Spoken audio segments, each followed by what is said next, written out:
Here's the thing about dying, it really puts things in perspective. 6 months ago, my dear brother Marcus pushed me off the roof of our family's 60-story corporate tower. I remember the fall, the impact, the darkness. What I don't remember is how I woke up in my own bed exactly 1 year before that charming family bonding moment, with all my memories intact and a burning desire for revenge. My siblings thought they were so clever, playing their little games of corporate succession while I played the innocent baby sister. Marcus with his embezzlement schemes, Isabella with her blackmail operations, both of them systematically destroying each other and me to claim daddy's empire. In my first life, they succeeded.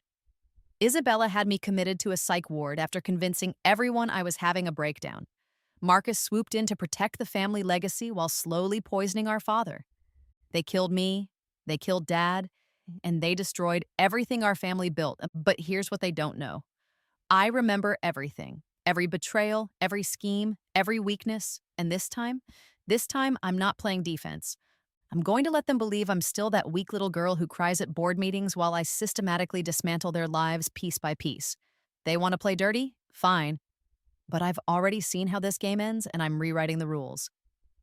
Welcome to my second life. It's going to be their last.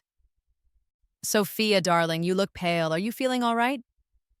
I glanced up from my untouched lobster to find my father's concerned eyes studying me across our formal dining room table.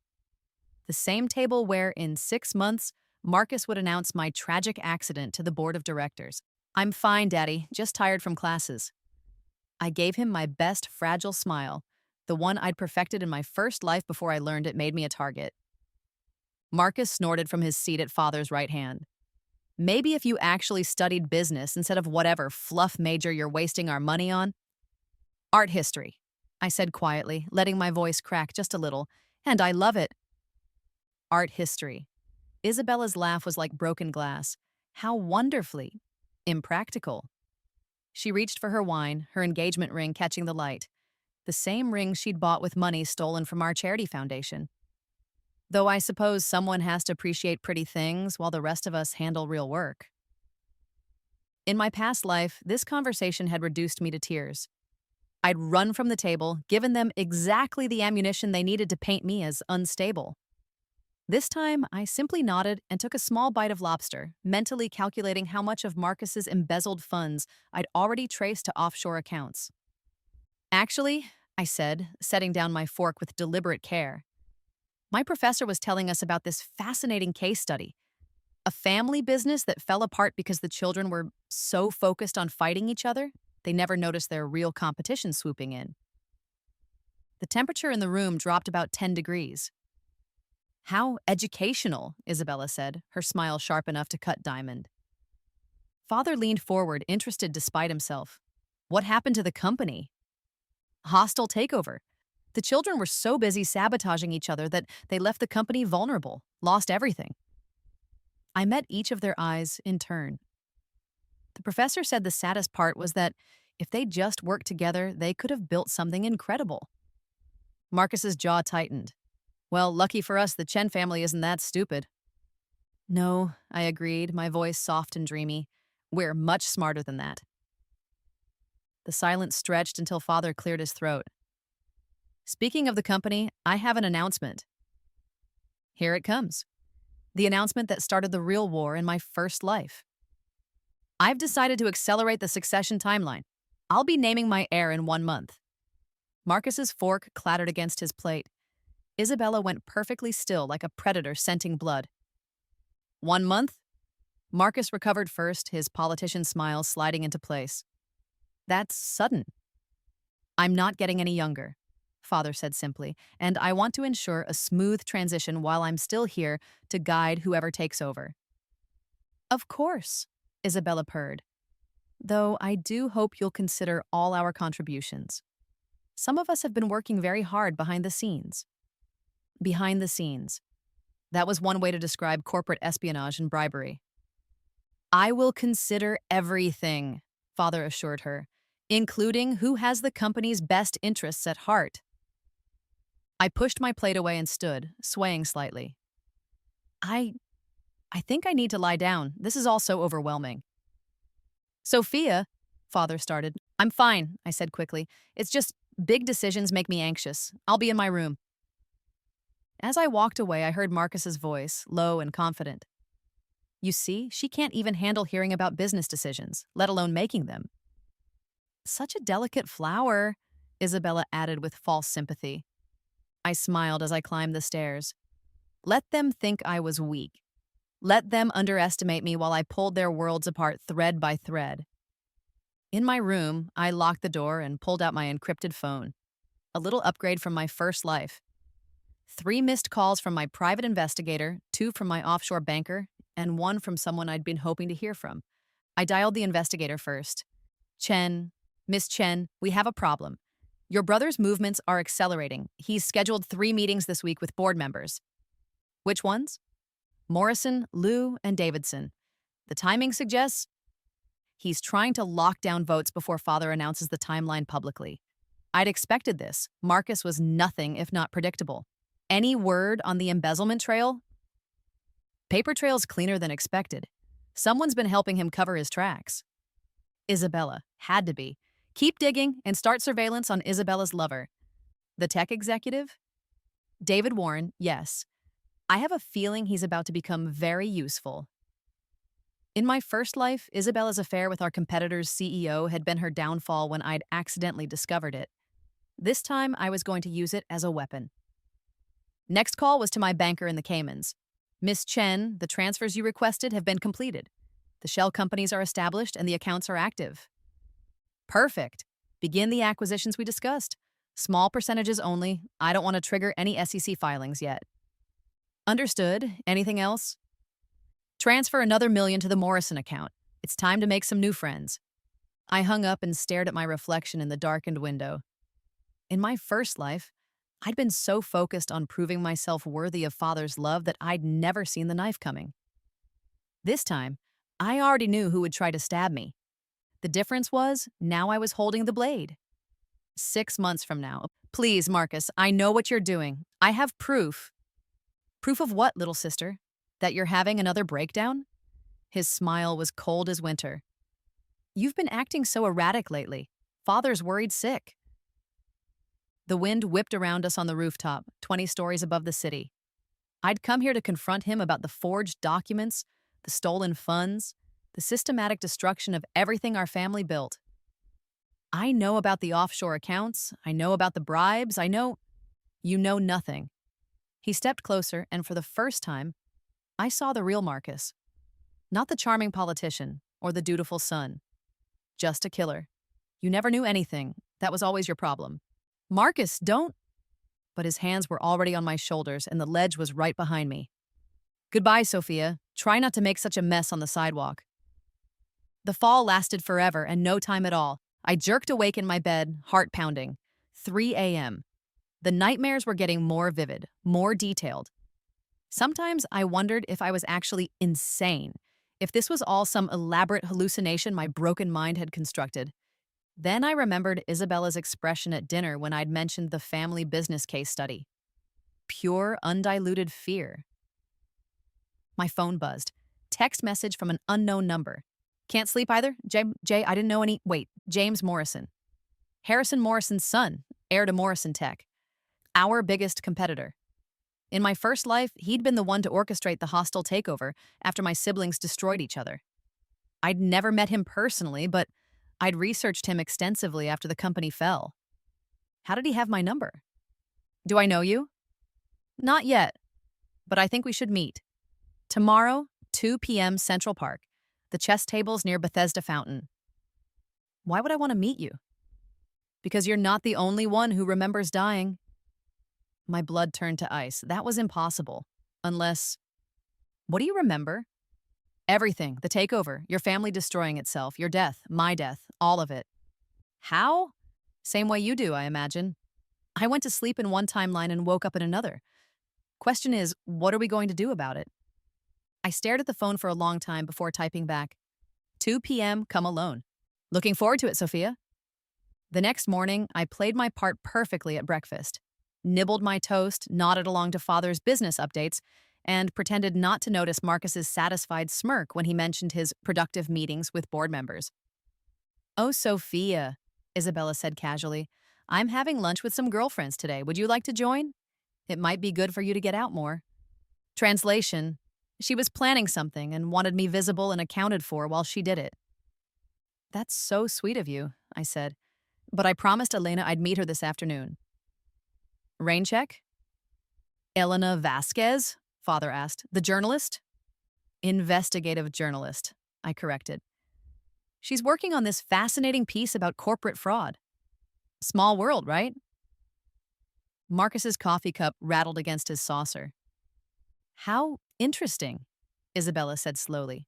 What kind of fraud? Oh, you know Elena. She never tells me the details. Says it would bias my perspective or something. I stood and kissed Father's cheek. I should get going. Don't want to be late. As I left, I heard Isabella's voice, sharp with concern. Marcus, we need to talk. Phase 1. Complete. They were rattled, suspicious of each other, and making mistakes.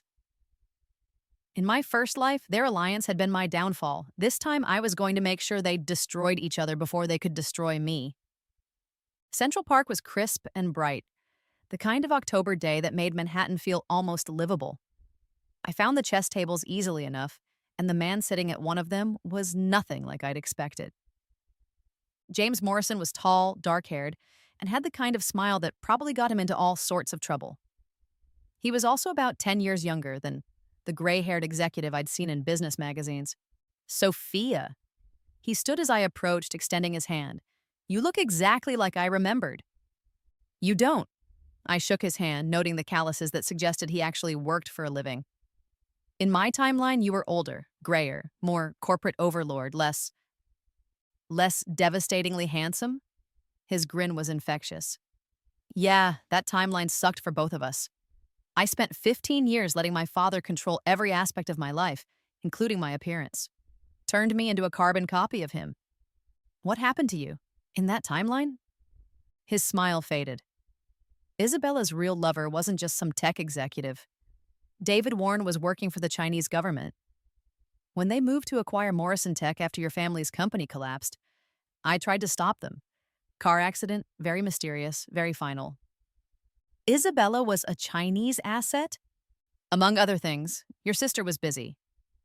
He gestured to the chessboard between us. Fancy a game while we compare notes? I sat across from him, studying the pieces. How do you know I'm not lying? That I'm not just some corporate spy fishing for information? Because he moved his king's pawn forward 2 spaces. Yesterday, you bought 600 shares of Morrison Tech through a shell company in the Caymans. That's exactly the kind of long-term thinking that would occur to someone who knows what's coming. My turn. I moved my own pawn to mirror his. You've been watching me. I've been watching everyone. The question is, what's your plan? Are you going to let history repeat itself, or are we going to change things? Oh, I'm definitely changing things. I moved my knight. My siblings think they're so clever, playing their little games. They have no idea I already know how it ends. And how does it end this time? I met his eyes across the board. With them destroyed and me in control of everything they thought they wanted. Ruthless. I like it. He captured one of my pawns. What about your father? What about him? He's sick, Sophia. Pancreatic cancer, stage 3. He's got maybe 6 months. The chess piece slipped from my fingers. That's impossible. He's fine. He's hiding it. Just like last time. The difference is, this time I know to look. James leaned forward. He's been having secret treatments, trying to buy himself time to ensure the succession. That's why he moved up the timeline. The world tilted sideways. In my first life, Father had died shortly after Isabella had me committed. I'd always assumed it was the stress of the family chaos, but he was dying all along, I whispered. And your siblings knew. That's why they were in such a hurry to eliminate the competition. Rage hit me like a physical blow, not just at my siblings, but at my father.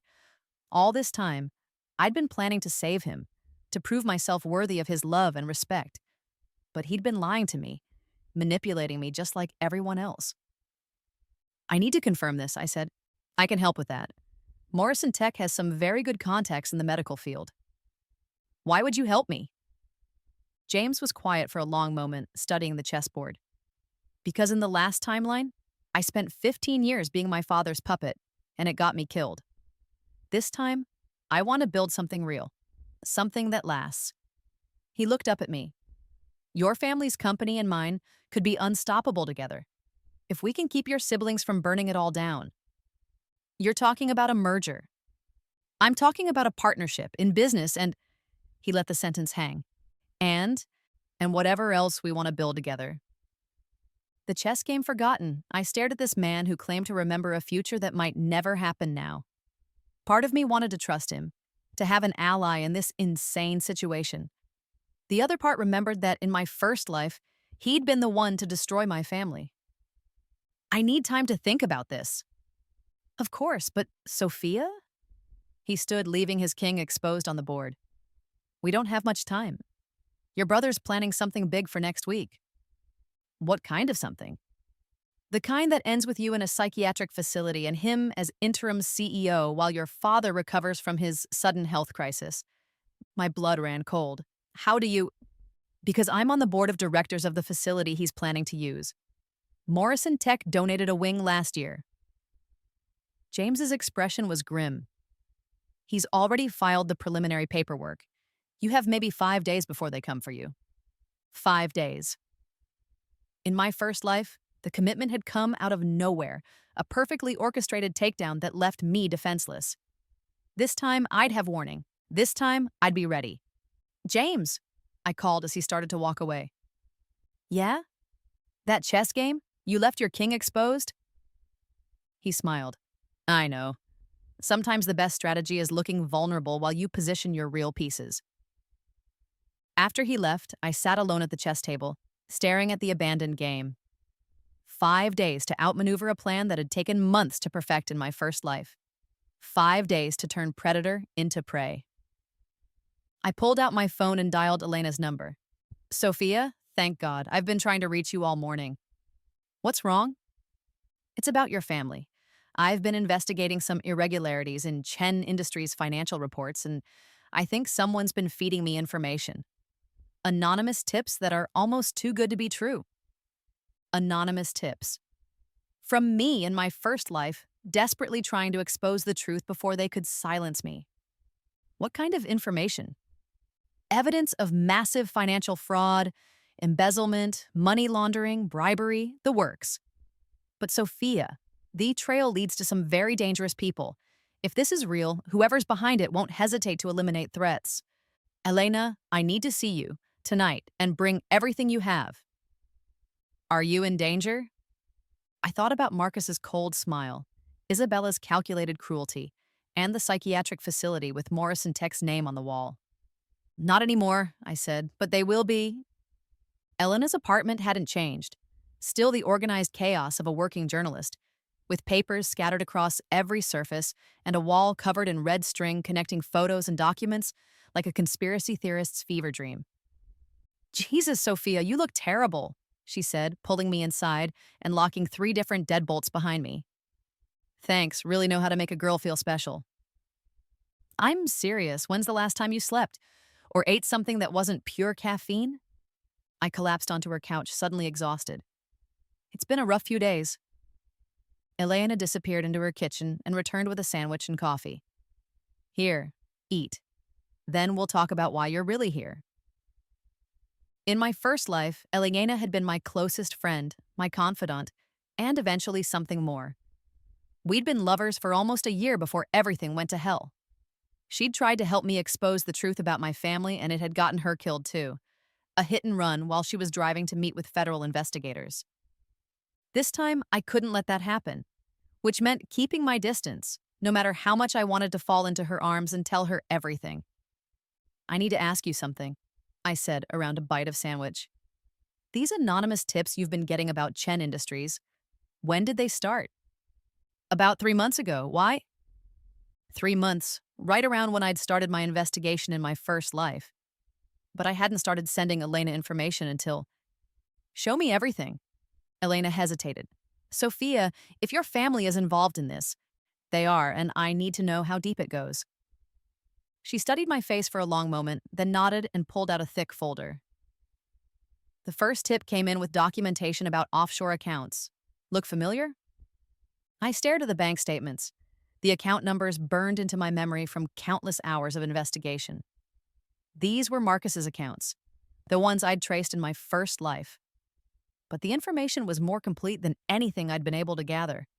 Where did this come from? Anonymous email, untraceable, but whoever sent it knows their way around financial systems. I flipped through more documents. Isabella's blackmail files. Evidence of David Warren's industrial espionage. Records of bribes paid to board members. It was everything I'd fought to uncover in my first life handed to Elena on a silver platter. Someone else knows, I whispered. Knows what? I looked up at Elena's concerned face, and for a moment, I almost told her everything. About dying. About the future I remembered. About the fact that apparently I wasn't the only one who'd been given a second chance. Instead, I said, someone else is investigating my family. Someone with access to information I didn't even know existed. Is that good or bad? I'm not sure yet. I closed the folder. Elena, I need you to promise me something. What?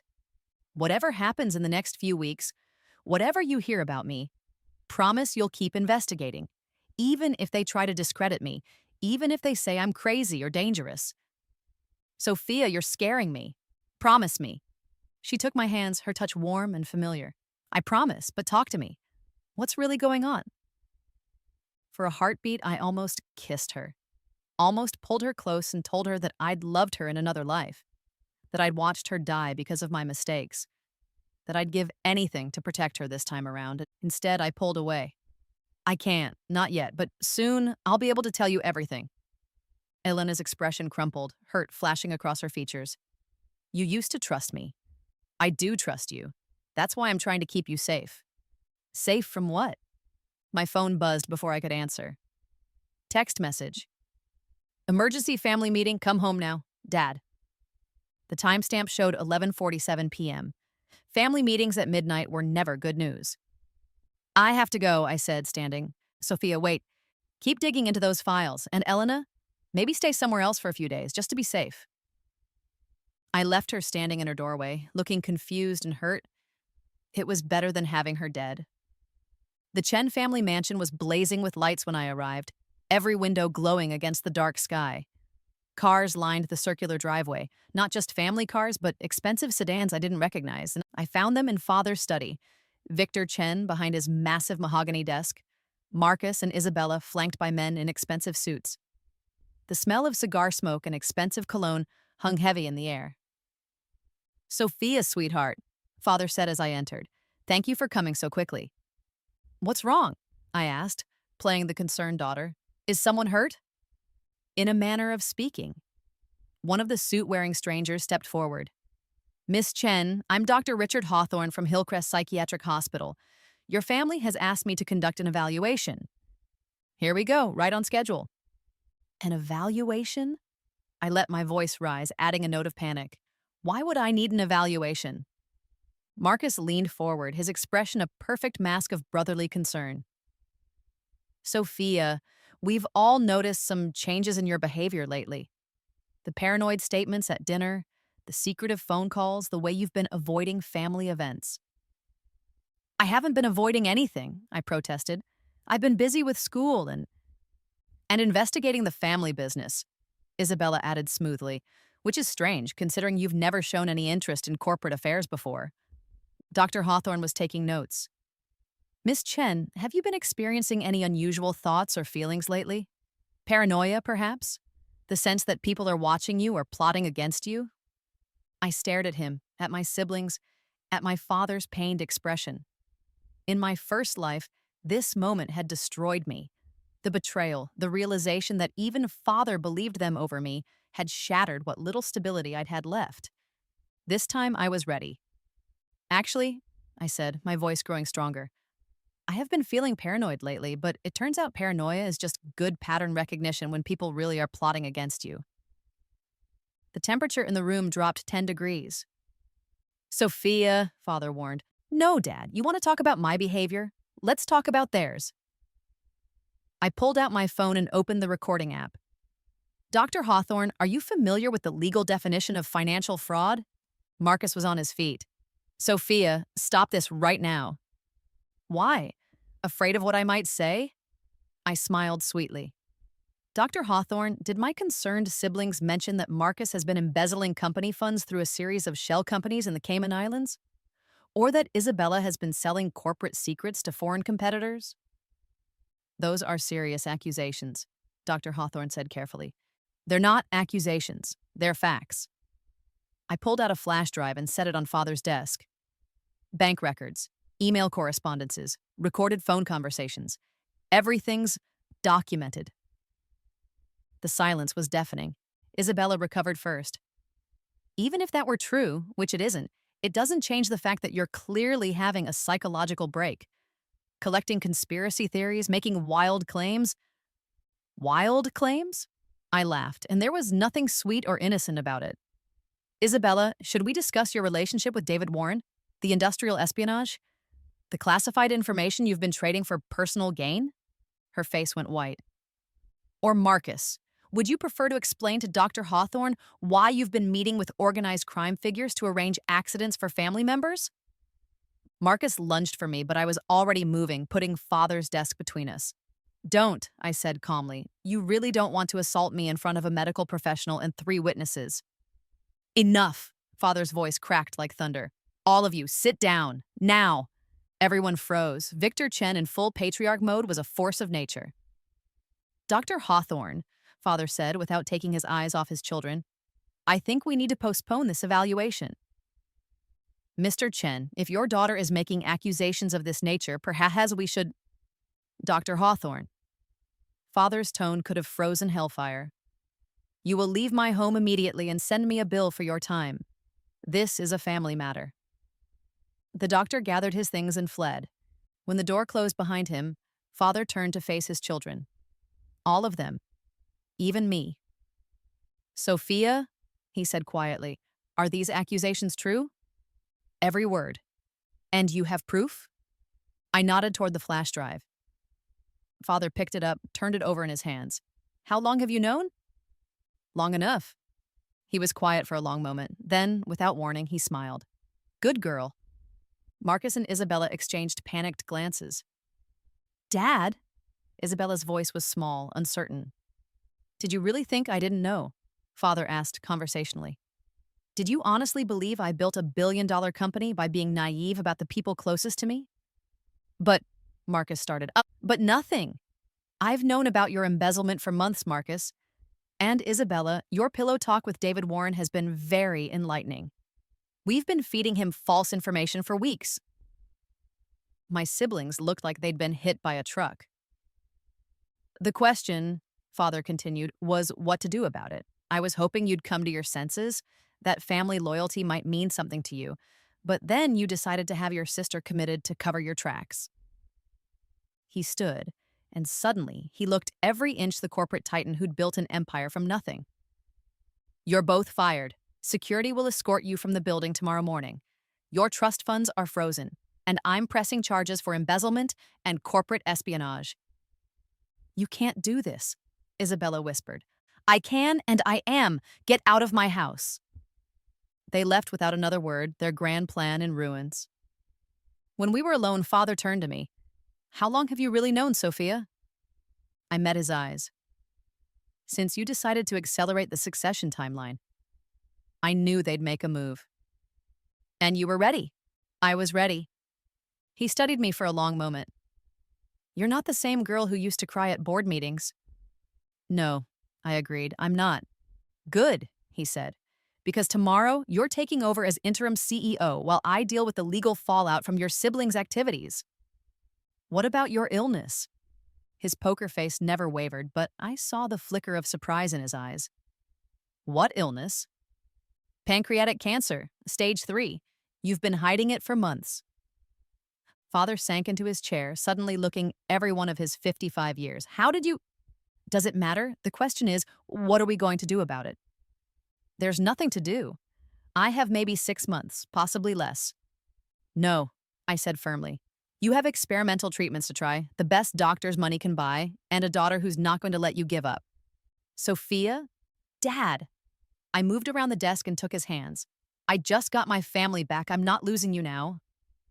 For the first time since my rebirth, tears threatened. In my first life, I'd never gotten to say goodbye, never gotten to tell him I loved him, never gotten to prove I was worthy of the empire he'd built. All right, he said quietly. We'll fight it together. Together, I agreed. My phone buzzed, another text from James. Saw the news about your sibling's sudden departure from Chen Industries? Impressive work. Dinner tomorrow to discuss our partnership? I smiled as I typed back. Looking forward to it. And James? I think I'm going to like this timeline much better. The boardroom felt different when you were sitting at the head of the table instead of cowering in the corner. I'd been interim CEO for exactly 72 hours, and already the vultures were circling. Miss Chen, Harold Davidson, the oldest board member, was doing his best to look paternal instead of predatory. While we all appreciate your enthusiastic approach to leadership, perhaps we should discuss bringing in someone with more experience to help during this transition. More experience, I repeated, setting down my coffee cup with deliberate precision. Like Marcus had when he was stealing from the pension fund? Davidson's face went red. That's neither here nor there. Actually, Harold, it's exactly here, and it's definitely there. I opened the file in front of me.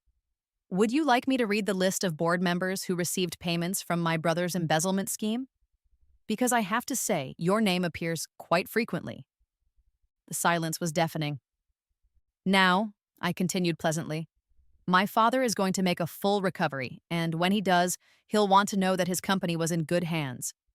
Anyone who feels they can't support my leadership during this time is welcome to submit their resignation. 3 hands went up immediately. Excellent. Security will escort you out after the meeting. I turned to the remaining board members. For those of you staying, let's talk about the future. My phone buzzed. Text from Elena. Just saw the news. Holy shit, Sophia. Are you okay? Never better. Can you meet me for lunch? I have a story that's going to make your career. When and where? 1 hour, that little Italian place we used to go to. The one where you always ordered the same thing? Chicken parmesan with extra sauce. I know, I'm predictable. Not lately, you're not. She wasn't wrong. The old Sophia had been predictable, safe, easy to manipulate. The new me was a different creature entirely. After the board meeting, I found myself in Father's office. My office now, at least temporarily. The view from 60 floors up was spectacular. All of Manhattan spread out below like a 3-dimensional chessboard. My assistant knocked. Miss Chen, James Morrison is here to see you. Send him in. James entered with the kind of confidence that came from being born to power, but tempered with something I hadn't expected. Respect. Congratulations on the hostile takeover, he said, settling into the chair across from my desk. Very efficient. It wasn't a takeover, it was pest control. He laughed. Even better, I brought contracts for you to review. Contracts? For the merger. Morrison Tech and Chen Industries. Equal partnership, shared leadership, combined resources. He slid a folder across my desk.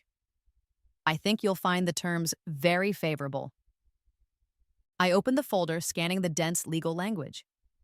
Why equal partnership? Your company is larger. Size isn't everything. You have something I need, which is vision, ruthlessness, the ability to make hard decisions without hesitation. He leaned forward. In my original timeline, I spent 15 years being my father's puppet. This time, I want to build something that actually matters. And you think I can help with that? I think you're the only one who can. I set the contracts aside. Before we discuss business partnerships, I need to know something. You said you remember dying. What exactly do you remember? James was quiet for a moment, his expression growing distant. Car crash. 3 years from now, after your family's company collapsed and Morrison Tech absorbed the pieces. I was driving to meet with federal investigators about David Warren's espionage ring when my brakes failed. He met my eyes. Funny thing about brake failures, they're almost impossible to prove as sabotage. Who ordered it? My father. Turns out he'd been working with Warren all along. The hostile takeover was just step 1 of a larger plan to sell American tech companies to foreign interests. The pieces clicked into place. Your father is a traitor. Was, will be.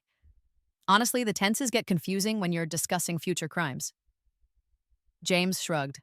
The point is, I'm not going to let it happen again. This merger isn't just about business.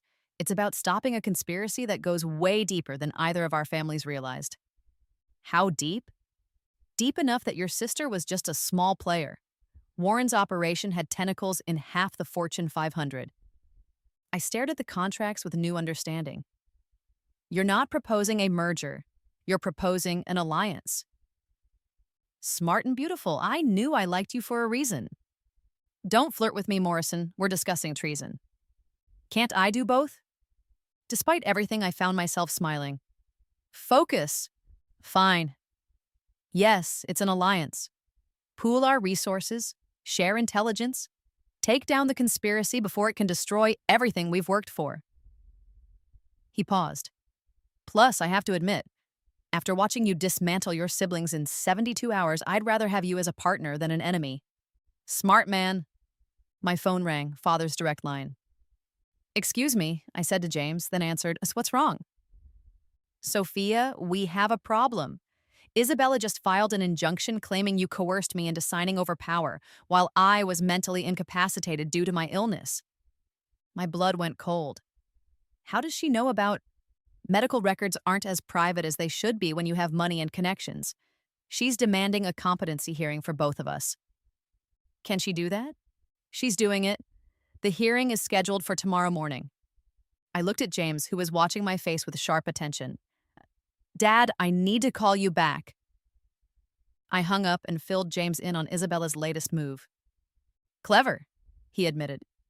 If she can prove your father was mentally compromised when he made you CEO, she could potentially reverse all his decisions, including firing her and Marcus. Exactly. What's your play? I was quiet for a moment, thinking.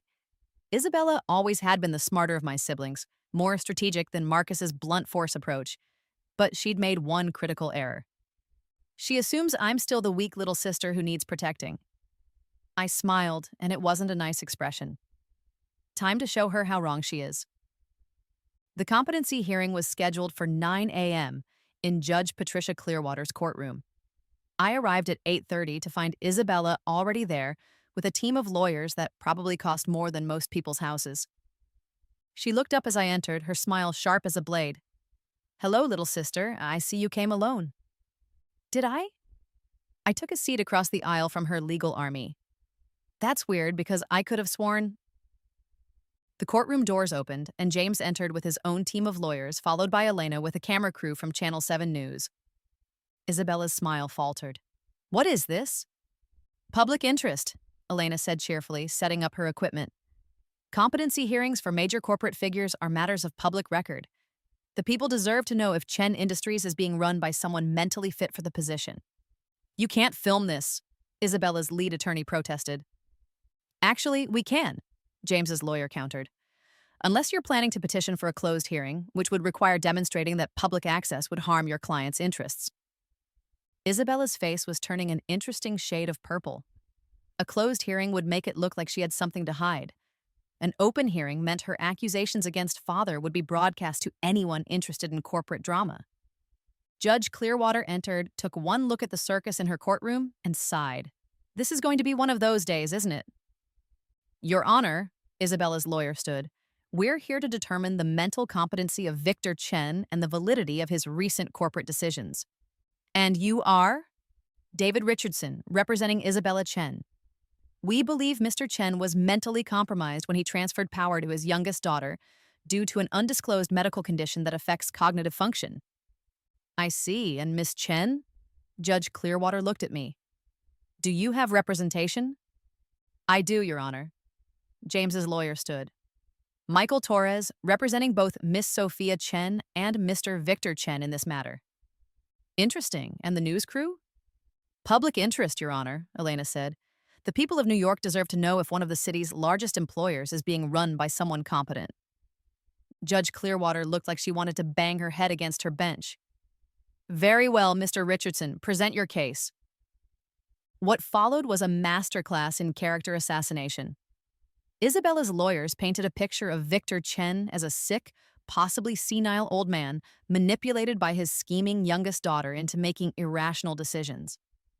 They brought in a parade of witnesses, former employees, business associates, even a psychiatrist who'd never met father but was happy to speculate about the mental effects of his medical condition.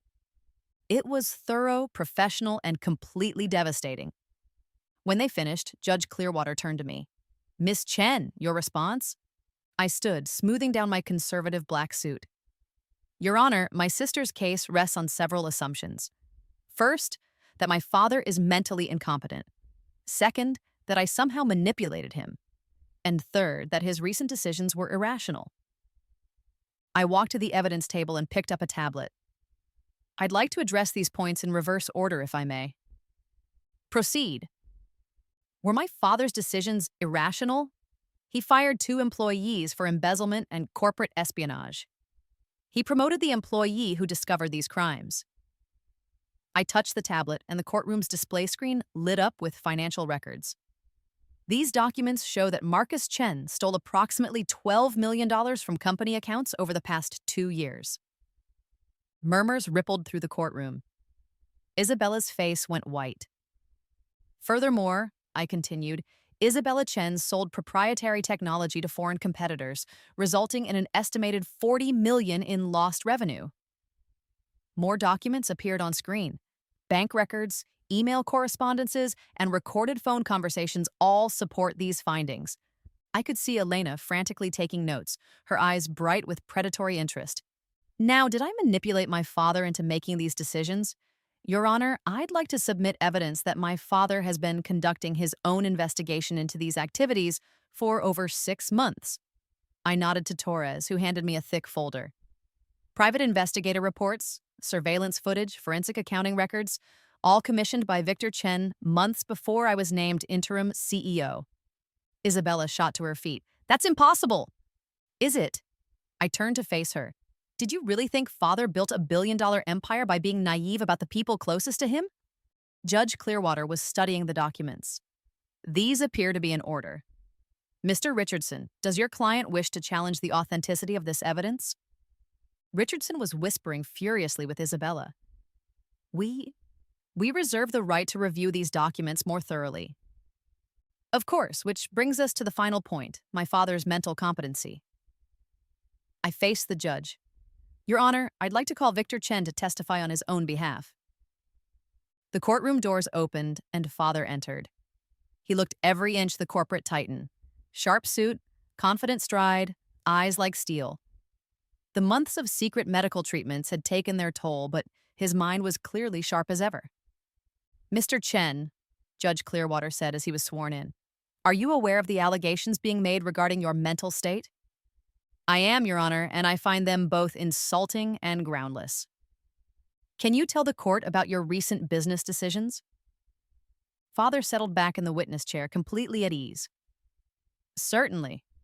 I discovered that 2 of my children had been engaging in criminal activities that threatened the company's stability. I gathered evidence, consulted with legal counsel, and took appropriate action. I then promoted the child who had proven herself most capable of handling the responsibility." "And this child is Sophia Chen?" "It is. Despite her youth, she has demonstrated exceptional business acumen, strategic thinking, and ethical standards." He looked directly at Isabella. "Unlike some members of my family." Richardson stood for cross-examination, but it was clear his heart wasn't in it. How do you attack the mental competency of a man who had just systematically dismantled his children's criminal conspiracy? After 20 minutes of half-hearted questions, Judge Clearwater called for a recess. In the hallway, Isabella cornered me. "This isn't over." "Yes, it is," I said calmly. "You lost the moment you decided to betray family for money." "You think you're so smart," she hissed. "But you have no idea what you've stumbled into. This goes so much deeper than you realize."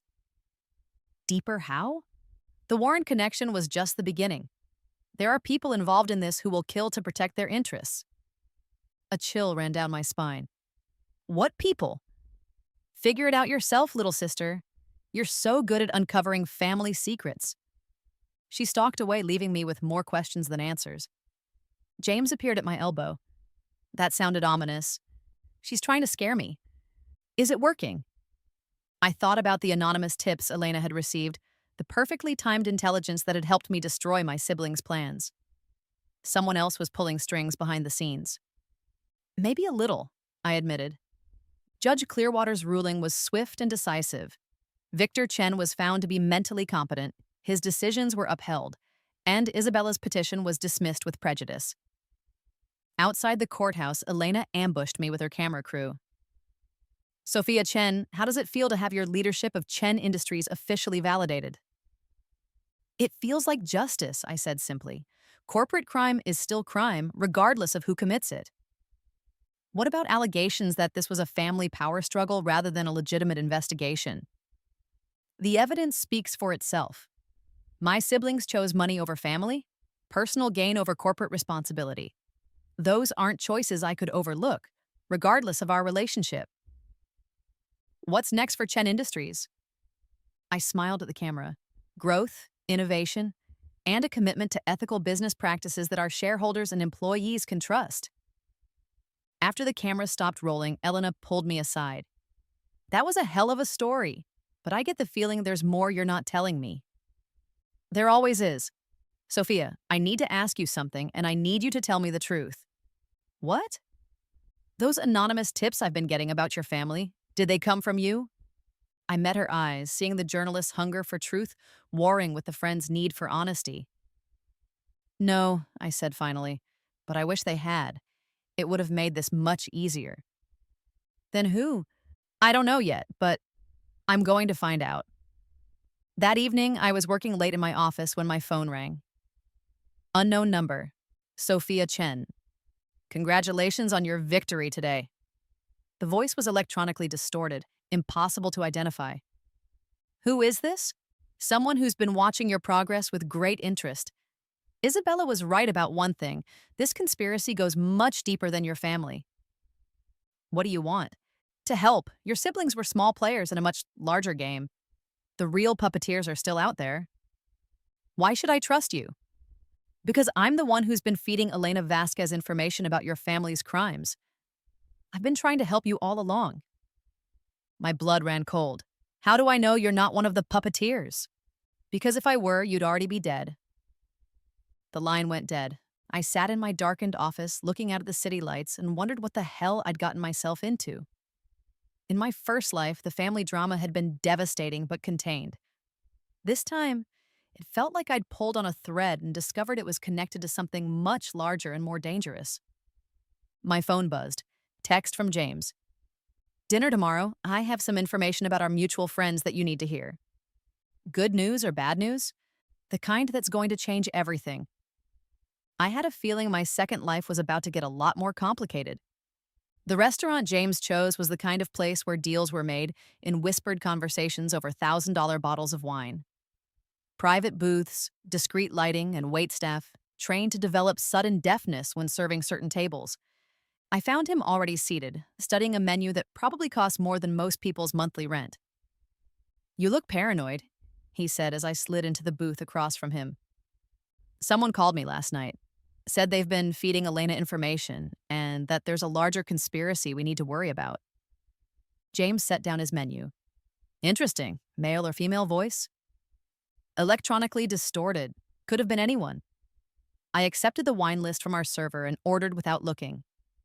You said you had information? I do, but first, tell me about the phone call. Exact words, if you can remember them. I recounted the conversation while James listened with the intensity of someone whose life might depend on the details. They knew about Elena specifically, he said when I finished. That suggests they've been watching you for a while. Watching all of us, apparently. The question is why? I might have an answer for that. James pulled out his phone and showed me a photo. Recognize him? The man in the picture was middle-aged, Asian, wearing an expensive suit and standing next to what looked like a government building. Should I? Li Wei Chen, Chinese intelligence officer, officially listed as a trade attaché. Unofficially, he runs industrial espionage operations on the East Coast. Chen, I repeated, related to us? Distant cousin, from the branch of your family that stayed in China. Turns out your great-grandfather had 2 sons. One came to America and built Chen Industries. The other stayed behind and eventually joined the Communist Party. The pieces were starting to fit together in a way I didn't like. You think Li Wei was running Isabella's operation? I think Li Wei was running everyone's operation. Isabella, David Warren, possibly even my father. They were all assets in a larger intelligence network. And now they're scattered and desperate, which makes them dangerous in a completely different way. Our server returned with wine and an uncomfortable awareness that our conversation had taken a decidedly unromantic turn. We ordered dinner and waited until he left before continuing. There's something else, James said. I've been digging into the timeline of our rebirth, trying to figure out how and why we ended up here. And the dates don't match up. You died 6 months ago in your timeline. I died 3 years from now in mine. But we both woke up in the same timeline, exactly 1 year before your father's succession announcement. I stared at him. That's impossible. Is it? We're sitting here discussing our own deaths and a conspiracy involving Chinese intelligence. Impossible seems to be relative these days. What are you suggesting?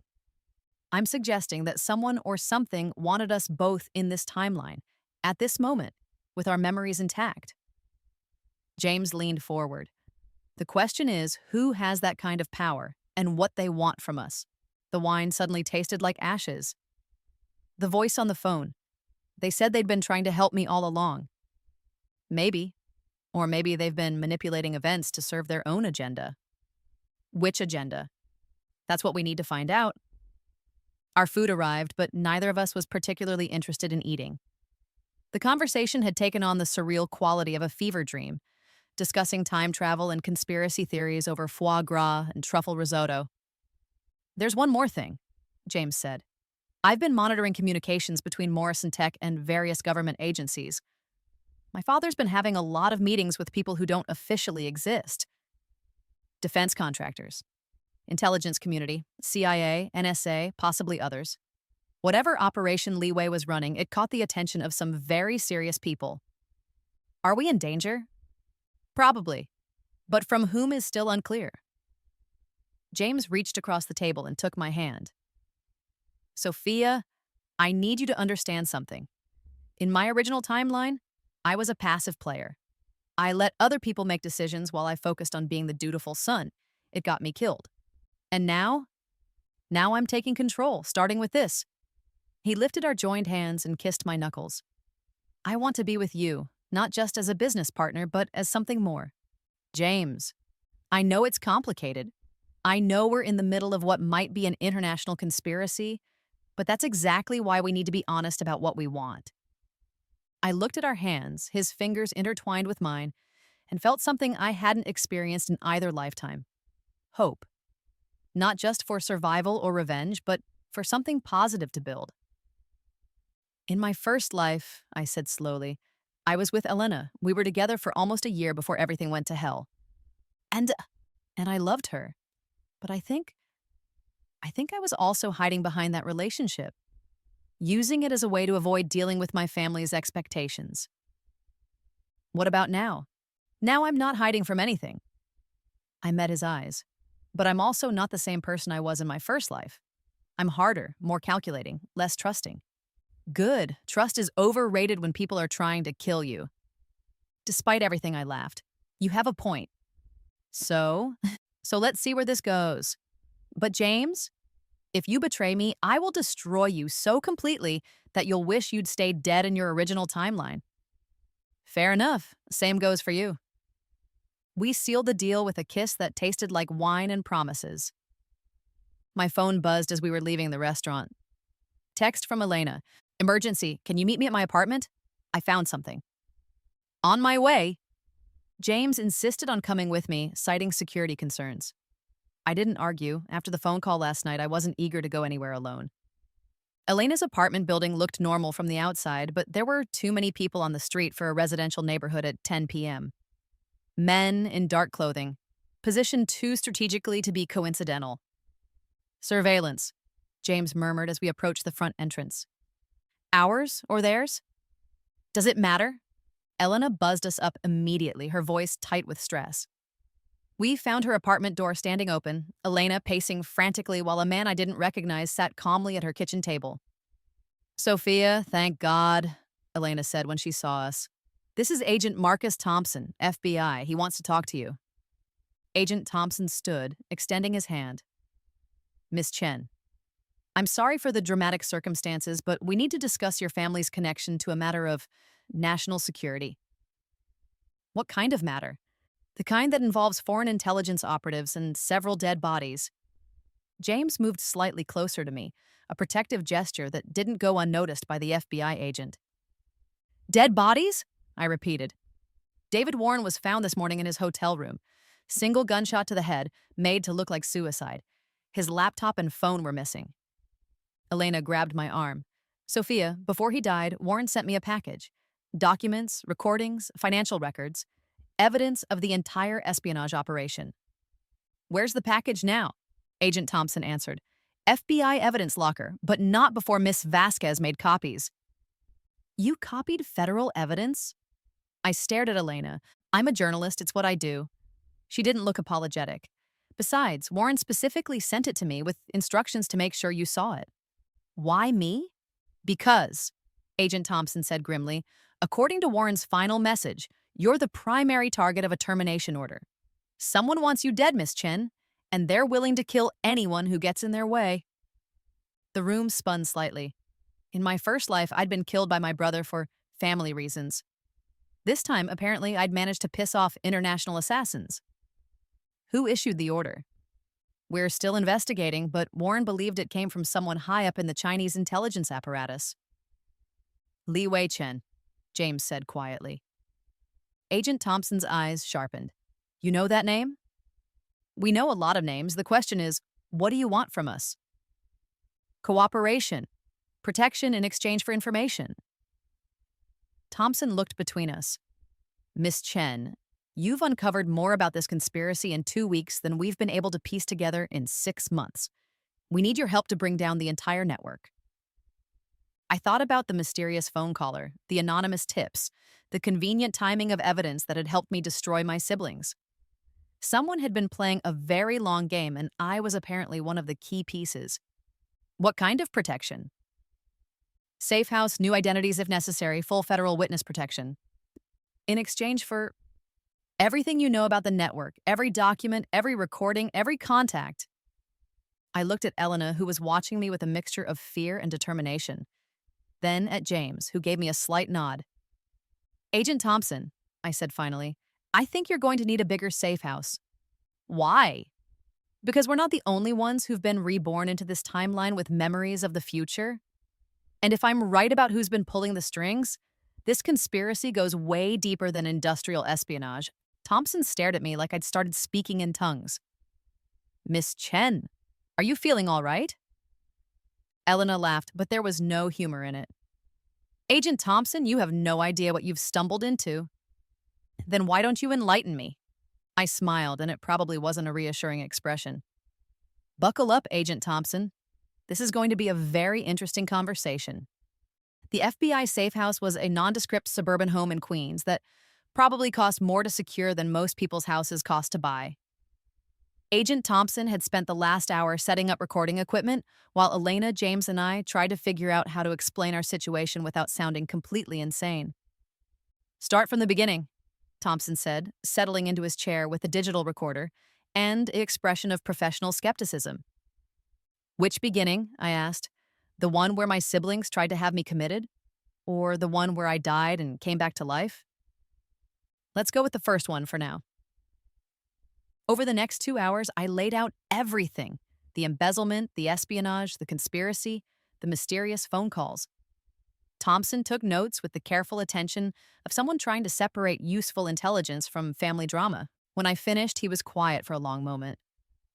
Miss Chen, this is quite a story, but I have to ask, do you have any evidence to support the more unusual aspects of your claims? You mean the rebirth part? I mean any part that isn't documented in the files Miss Vasquez provided. I exchanged glances with James and Elena.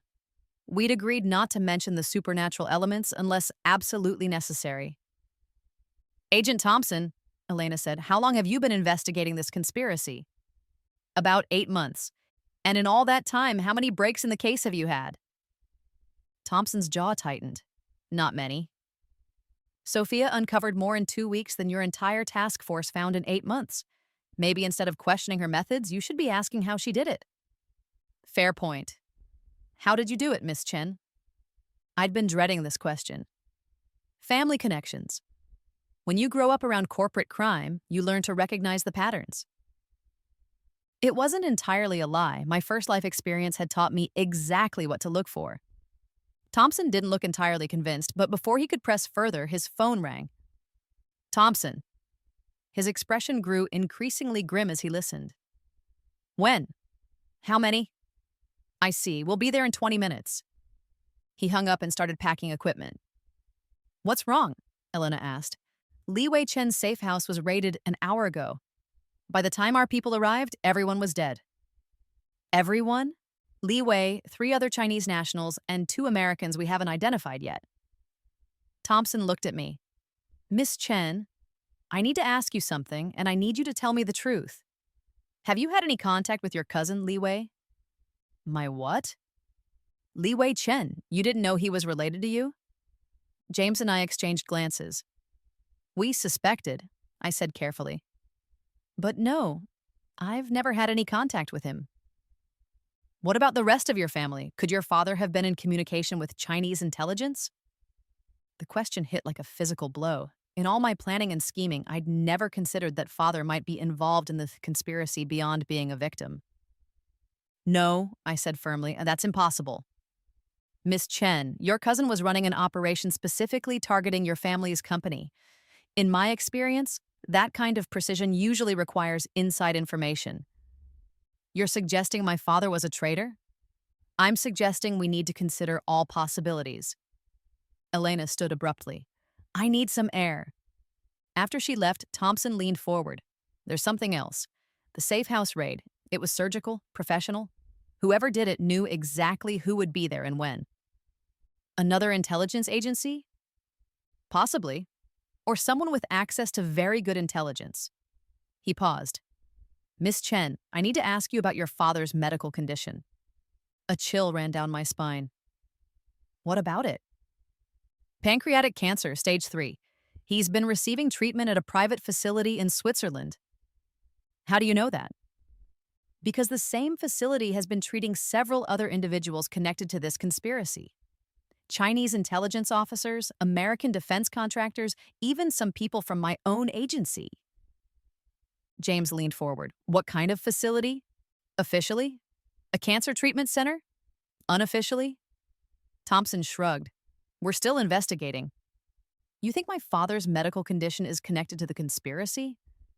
I think there are too many coincidences in this case for any of them to actually be coincidental. My phone buzzed. Text from an unknown number. Your father isn't who you think he is. Meet me tomorrow, 3 p.m. Central Park Boathouse. Come alone or he dies. I showed the message to Thompson and James. Absolutely not, James said immediately. It's obviously a trap. Of course it's a trap, I agreed, but if there's even a chance it's true about my father. Miss Chen, Thompson said, if you go to this meeting, you're likely walking into an assassination attempt. Then you'll have to make sure that doesn't happen. Thompson studied me for a long moment. You're not going to let this go, are you? Would you? No, he admitted, but I'd want backup. How much backup? Enough to take down whoever's behind this. I thought about the mysterious phone caller, the convenient evidence, the perfectly timed intelligence that had helped me destroy my siblings. Someone had been orchestrating events from the beginning, and tomorrow I might finally find out who. Agent Thompson, I said, I hope you're good at your job. Why? Because tomorrow we're going to find out if this conspiracy is bigger than we thought, or if I've been played by a master manipulator for the past month. And if it's the latter, I smiled grimly, then someone's about to learn why you don't mess with the Chen family. Elena returned, looking pale but determined. I heard about the meeting tomorrow. You're not coming, I said firmly. Like hell I'm not. This story is going to get you killed if you're not careful. Sophia, I've been investigating corruption and conspiracy for 5 years. I know how to handle dangerous sources. Not like this one. She grabbed my hands. In all the time we've known each other, have I ever let you face something like this alone? I thought about my first life, about Elena dying in a car crash while trying to help me expose the truth. No, I said quietly, but you've also never faced anything like this before. Neither have you. Actually, I said, meeting her eyes, I have. Something in my expression must have convinced her because she nodded slowly. Okay, but I'm staying at the safe house tomorrow and I want a full debrief afterward. Deal. That night, I lay awake in an unfamiliar bed, staring at the ceiling and trying to process everything that had happened.